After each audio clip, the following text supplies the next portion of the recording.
मैं video record कर रहा हूँ वो ये है कि 6 सितंबर को हम योम दिफा डिफेंस डे मनाते हैं। क्यों मनाते हैं? ये हम इसलिए बनाते हैं कि हमारा दफ़ाई जो मामला थे ना, ये हमारी पाक आर्मी और मुल्क के दफ़ा के लिए एक उन्होंने भरपूर कोशिश की। और 1965 की जो जंग थी अफवाज पाकिस्तान ने वो बड़ी खुश अखलाक़ी से और जुर्तमंदाना अंदाज से जीती थी। और उसके साथ हमारी अफवाज पाकिस्तान के साथ जो हमारी मुहब्बे वतन आवाम थी, ये पाक फ़ौज के शाना बजाना खड़ी थी। और जिसकी वजह से आज हम इस महाज पर कायम है कि हमारा मुल्क कायम है। और हम हर महाज पे इस जंग की वजह से जो मामला पीछे हमारी फ़ौज ने जो जानें दी हैं, जो उसके बाद कुर्बानियाँ हुई, हमारे जवान शहीद हुए। मुझे ये बताएं कि इस जंग का आपने बोला ये हम पाकिस्तान जंग जीता था, इस जंग का मकसद क्या था? इस जंग का बेसिकली जो मकसद था वो ये था कि हमारे जो मुल्क था इसमें जो ना, इसमें जो खाना जंगी थी जो इंडिया हमला करना चाह रहा था, उसकी वजह से तो जो हमारे जवान थे उन्होंने अजीज़ भट्टी शहीद हुए जो इसमें BRB नहर पे। तो उन्होंने वो चाह रहे थे कि हमने लाहौर में जाके नाश्ता करना है। बिल्कुल, ये बात पूरे पाकिस्तान में बहुत फेमस है कि जी इंडिया वालों ने ये बोला, इंडिया की आर्मी ने ये बोला कि हमने इधर लाहौर में आकर नाश्ता करना है। तो क्या वो लाहौर में आए या नहीं? नहीं, वो लाहौर की हदूद में क्रॉस नहीं हो सके। वो इसलिए कि हमारे जो अवाम थी उन्होंने अपने बम बांध कर टैंकों के नीचे लेट गई ताकि उनकी जो बुज़दिलाना फ़ौज थी वो पीछे हटने पे मजबूर होगी। इस वजह से ये तो हमें बताया जाता है। अब दूसरी साइड पे हमें ये भी बताया जाता है कि जो इंडिया की आर्मी के जो उनसे टैंक हैं वो लाहौर में मौजूद हैं। अगर वो लाहौर में एंटर ही नहीं हुए तो फिर ये टैंक कहाँ से आ गए? नहीं, वो इंडियन आर्मी के टैंक लाहौर में मौजूद इसलिए है कि जब हमारी आर्मी ने अटैक किया, उन्होंने हमले करने की कोशिश की, हमारी आर्मी और हमारे जो जवान हैं जो वो टैंकों के नीचे जब लेटे, उसके अर्थ में जो टैंक बीच में तबाह हो गए थे, जो टैंक छोड़कर वो भाग गए थे, वो टैंक आज हमारी कस्टडी में है, पाकिस्तान की कस्टडी में है। वो टैंक इसलिए हमारे पास हैं, वो जो अपना साजो सामान छोड़ के भाग गए थे। मतलब आए तो थे लाहौर में, एंटर तो हो गए थे लाहौर में एंटर। इसके अलावा उनकी BRB नहर की जो बाउंड्री है उस तक थे। BRB नहर की मैंने नेट पर कुछ फोटोज देखी हैं, थाना बरकी जो कि BRB से काफी दूर है, बरकी ढियारा बिल्कुल दूर है। वहाँ पर उनके जो फौजी हैं इंडियन आर्मी के, वो वहाँ पर मौजूद थे। इंडियन आर्मी के फौजी मौजूद थे, लेकिन उस वक्त इतना ना तो ये सैटेलाइट का सिस्टम था और ना ही इतना इसके मामलात में कोई थे कि ताकि आदमी किसी को शऊर हो। उस वक्त जस्ट एक रेडियो होता था, रेडियो पर अगर पैगाम चलता था तो आवाम ये नहीं देखती थी कि किसी के पास रोटी है या नहीं है, डंडा है, तलवार है, जो भी है वो लेके निकल पड़ती थी। यही मामला है कि इंसान को अब शऊर है। अब तो सैटेलाइट दौर है। अब उस वक्त लोग कहेंगे कि फलाना वो छोड़ के भाग गए, लेकिन जो हकीकत ये थी कि हमारे जो जवान थे, हमारी माएँ बहनें थी, जितने जवान थे वो अपने साथ बम बांध कर टैंकों के नीचे लेटे, वो इस पे भागने पे मजबूर हो गए। ये वो मामला है। मुझे ये की थी, आप क्या जानते हैं, हम वो जानना चाहते हैं। नहीं, हमारी इन्फॉर्मेशन के मुताबिक तो इंडिया ने ये छेड़खानी की थी हमारे साथ, तो उसके जवाब में पाकिस्तान ने बड़ा अच्छा डिफेंड किया था। और जिसमें हमारे बड़े बुजुर्ग ये बताते हैं कि अल्लाह की गायबी मदद भी बहुत ज़्यादा हमें हुई थी। और जो हमारे शोहदा थे जिन्होंने जाम शहादत नोश की थी, उनका बड़ा क्रेडिट था इसमें। तो ये इन्फॉर्मेशन है हमारे बड़ों के बकौल। और ये जंग जीता कौन था? इंडिया के पॉइंट ऑफ व्यू से देखें तो वो कहते हैं कि हम लोग ये जंग जीते थे, और हम लोग ये कहते हैं कि ये हम लोग जीते थे। जो रियलिटी बेसिस हैं जिस पर थोड़ा सा स्टडी किया था कि इसका कोई नताइज नहीं निकला था, जस्ट हमने अपने जानों का ज़िया किया था, उन्होंने भी और हम लोगों ने भी, और अपनी प्रॉपर्टीज़ को डैमेज किया था, और इकॉनमी को हम लोगों ने अपने डैमेज किया था। बस यही हुआ था और कुछ भी नहीं हुआ था, कोई इसका नताइज नहीं निकले थे। मतलब हमें नुकसान के अलावा और कुछ हासिल नहीं हुआ था? कुछ हासिल नहीं हुआ था हमें इसके अलावा। और मज़ीद भी आगे जो है वो हम ऐसी ख्वाहिशात नहीं रखते कि हम ये जंगों की तरफ जाएं, या अपने जो हमारे फ़ौजी जो बेचारे अपनी फैमिली छोड़ के बैठे हुए हैं, हम लोग उनको शहीद करवा के खुश होते हैं। ऐसा कुछ नहीं है। एक शहादत एक रुतबा है, लेकिन इसका मतलब ये नहीं है कि हम कहें कि हाँ चलो जी 1-2 साल बाद, 5-10 साल बाद दोबारा जंग छेड़ते हैं, जंग खेलते हैं। ऐसा नहीं है। ये बड़ा मुश्किल और बड़ा इकोनॉमीज़ को जो है ना पीछे ले जाता है। इस तरह की जंगें नहीं होनी चाहिए। नहीं होनी चाहिए, बिल्कुल नहीं होनी चाहिए। उनका मरे इनका मरे जो है वो ज़िया तो इंसानी जानों का ही है ना। मुसलमान तो वहाँ भी पाए जाते हैं, मुसलमान तो यहाँ भी पाए जाते हैं। तो हम नहीं चाहते कि ऐसा हो। हाँ, अगर छेड़खानी की जाएगी तो हम लोग पीछे तो नहीं रहेंगे। अगर आपको पता चले कि ये जंग पाकिस्तान की जानिब से शुरू की गई थी, पाकिस्तान की जानिब से इंडिया को प्रेशराइज किया गया था इस जंग के लिए, तो आपके ख्यालात क्या हों?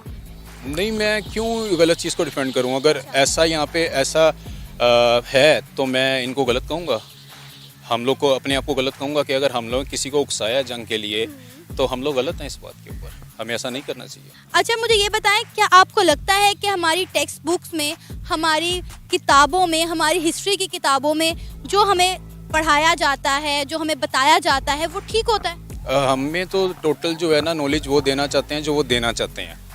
इवन कि यहाँ पे भी नहीं, जो दूसरे ममालिक में भी जो वो अपने बच्चों को पढ़ाना चाहते हैं ना, वही बताया जाता है किताबों में, वही बताया जाता है जो समझाना है कि हाँ यार हम लोग तो हर जगह अच्छे हैं, हम लोग से तो गलती कोई हो ही नहीं सकती। तो हम उसी एक चैप्टर के ऊपर, उसी स्टडी के ऊपर जो है ना हम लोग जवान हो जाते हैं, माइंडसेट हमारा वो हो जाता है। फिर जब एक थोड़ी मैच्योरिटी की तरफ आते हैं और जब रियलिटी को फेस करने की तरफ जाते हैं तो हम वो रियलिटी को फेस कर ही नहीं पाते, क्योंकि बचपन से ही जो है ना हमें वो कार्टून नेटवर्क के हमारे फौजी जो शहीद हुए हैं, अल्लाह उनको जन्नत में आला मुकाम दे। शहीद भी हुए हैं, हमारा नुकसान भी हुआ है। बेसिकली हैं तो वो हमारे दुश्मन ही हैं, हिंदू कभी दोस्त नहीं हो सकता, लेकिन फिर भी हमारी ये ख्वाहिश है कि इनके साथ हमारे दोस्ताना ताल्लुकात रहें। जहाँ तक मेरी इन्फॉर्मेशन है, जहाँ तक मैंने पढ़ा है, ये जंग पाकिस्तान ने शुरू की थी। अयूब खान को मिस गाइड किया गया था, तो उन्होंने आर्मी जो है जम्मू कश्मीर में तैनात कर दी थी और उन्हें कहा भी गया था कि इंडिया की जानिब से रिएक्शन आएगा और डेफिनेटली इंडिया इस पर चुप नहीं बैठेगा, जिसका नतीजा ये हुआ कि इंडिया, जो कि हम सोच नहीं सकते थे कि इंटरनेशनल बॉर्डर क्रॉस करेगा, इंडिया ने इंटरनेशनल बॉर्डर क्रॉस किया और वो लाहौर और सियालकोट में एंटर हो गए। और हमारी फौजें क्योंकि उस वक्त कश्मीर में थी तो इसलिए यहाँ पर लड़ने के लिए कोई नहीं था। नहीं, मैं इस चीज़ को तो नहीं मानता कि जो लोग कह रहे हैं कि पाकिस्तान ने जंग की, मैं नहीं मानता, क्योंकि हम अब मुल्क बने भी कुछ टाइम हुआ था और हम कमज़ोर थे। 18 साल हुए थे जी, 18 तकरीबन 18-19 साल हुए होंगे। तो मैं इस चीज़ को तो नहीं मानूंगा कि हमारा तो मुल्क कमज़ोर था, कमज़ोर कभी अटैक नहीं करता। तो हो सकता है कि शरारत इंडिया ने ही की हो। सही। आपको लगता है कि इंडिया की जानिब से किया हो? ये देखें, अब जब तक जो हमने सुना है, लास्ट टाइम कुछ सहाफ़ी थे, अब उन्हें गद्दार कहें या क्या कहें, उन्होंने लोगों को ये बताया था, जिसमें जियो के थे, कुछ ARY के थे, उन्होंने ये लोगों को बताया था कि ये सब कुछ प्लान पाकिस्तान ने किया था और जानबूझ के ये करवाया गया था। इसके पीछे क्या वजह हो सकती है? इसकी वजह एक ही हो सकती है कि देखें, जब आप लोगों को मिसगाइड करेंगे तो ज़ाहिरी बात है, जब आपके घर के कोई भी बड़े हैं, जब आप उनकी इज़्ज़त करते हैं, जब आपको मिसगाइड किया जाएगा कि ये आपके पैसे खाते हैं, आपका ये करते हैं, तो आप उनकी इज़्ज़त नहीं करेंगे। तो मेरे ख्याल से तो ये लोग गद्दार हैं। मैं तो यही गवर्नमेंट को भी यही कहूँगा और ISPR को भी ये कहूँगा कि कुछ ऐसी बुक्स बनाई जाएँ जो निसाब में डाली जाए, जो रियल बच्चों को पता लगे। बिल्कुल, क्योंकि हमारी जो बुक्स हैं मुतालिया पाकिस्तान होगी, उसमें 71 की जंग, 65 की जंग, इनके जिक्र तो हैं, लेकिन मेरा ख्याल है उसमें जो हमें पढ़ाया जाता है या हमें जो बताया जाता है उसमें रियलिटी नहीं है। रियलिटी से कहीं दूर वो बातें लिख दी गई हैं जो हमारी आवाम आधी जानती आधी नहीं। इंडिया जो उसका हमारा मुखालिफ मुल्क है और हमारा जो कि साथ हम रहे हैं, काफ़ी अरसा हमारा साथ गुजरा है, उसके बाद अब 75 साल हो गए हैं आज। तो 1965 में जब 6 सितंबर को इंडिया की फ़ौज जो है उन्होंने ये सोचा था कि हम PC होटल जो है लाहौर का, उसमें जाके नाश्ता करेंगे सुबह को और बॉर्डर क्रॉस करेंगे, और उनकी ये जो नाकाम साजिश है, पाकिस्तानियों ने, पाकिस्तानी फ़ौज ने, पाकिस्तानी अवाम ने मिल के जो है उसके ख़िलाफ़ अपना पुरजोश जो है वो जज्बा दिखाया। इस वजह से हम डिफेंस डे मनाया जाता है। बिल्कुल। मुझे ये बताएं कि 1965 की वार जब हुई, कौन जीता कौन हारा, उसका मकसद क्या? देखिए, ये तो नैरेटिव की जंग होती है। अगर हम उनके पर्सपेक्टिव से देखेंगे, ऑब्वियसली शायद वो भी कहें कि हम जीतेंगे, लेकिन हकाइक जो चीज़ होती है उसको तो कोई नहीं रद्द कर सकता।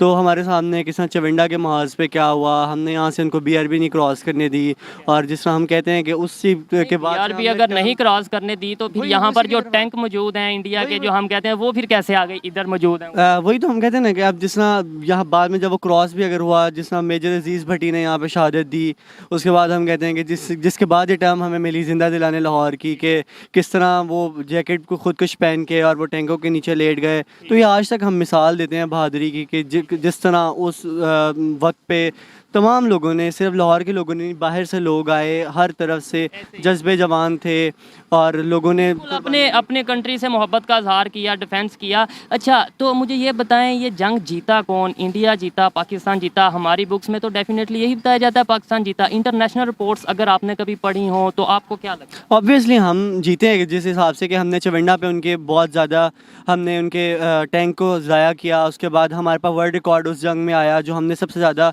MM आलम ने उनके जहाज़ गिराए, हमने उनकी बेसिस पे जाके उनके जहाज़ गिराए, उनके टैंक्स हमारे जगह जगह चौकों पे पड़े हुए हैं, हर शहर के अंदर हमने उनके जहाज़ लगाए हुए हैं। तो ऑब्वियसली ये एक साइन है। सोचने वाली बात नहीं है। देखें, एक तरफ हम कहते हैं हमने उन्हें बॉर्डर नहीं क्रॉस करने दिया, एक क्वेश्चन है, जस्ट एक वैसे ही वीडियो रिकॉर्ड कर रहा हूँ, तो एक तरफ हम कहते हैं कि हमने उन्हें बॉर्डर नहीं क्रॉस करने दिया, दूसरी तरफ हम कहते हैं कि हमारी जगह जगह उनके टैंक पड़े हैं। वो टैंक कैसे आए? टैंक इसका मतलब उन्होंने अपनी कोशिश पूरी की कि हम किसी तरह से पाकिस्तान को जो भी हिस्सा उनके हाथ चढ़े, सियालकोट लाहौर वाली लाइन ऑफ कंट्रोल उन्होंने क्रॉस की, अपनी उन्होंने पूरी कोशिश की, मगर पाकिस्तानी फ़ौज, पाकिस्तानी अवाम ने इतना साथ दिया। पाकिस्तानी फ़ौज जो है, जो हमारे मर्द मुजाहिद हैं, उन्होंने अपने खुद को जैकेट पहन के एक फ़ौजी ने उनके टैंक जो हैं जाके पुरजोश मुकाबला किया, और एक एक बंदे ने इतने उनके टैंक 5-6 टैंक उड़ाए हैं। तो वो एक उनके खिलाफ अगर हमने ना काम किया था तो आज हमारे पास मुल्क कैसे होता हमारा। मुझे ये बताएं कि अब मॉडर्न दौर है, अब इकोनॉमी का दौर है, आज के दौर में आपको लगता है इस तरीके से वार हो सकती है, मतलब वेपन्स की वार हो? आजकल जो बात है मेन न्यूक्लियर वेपन है। न्यूक्लियर वेपन जिस कंट्री के पास भी है, ठीक है, पाकिस्तान के पास भी है, इंडिया के पास भी है, जिस कंट्री ने भी न्यूक्लियर वेपन चला दिया पहले, तो तबाही दोनों तरफ होनी है, क्योंकि उसकी जो है ना पूरी मतलब जो करेगा उस पर भी और जो जिस पे करेगा उस पर भी, दोनों पे असरात उसके बहुत अखीर किस्म के जो हैं वो आ सकते हैं।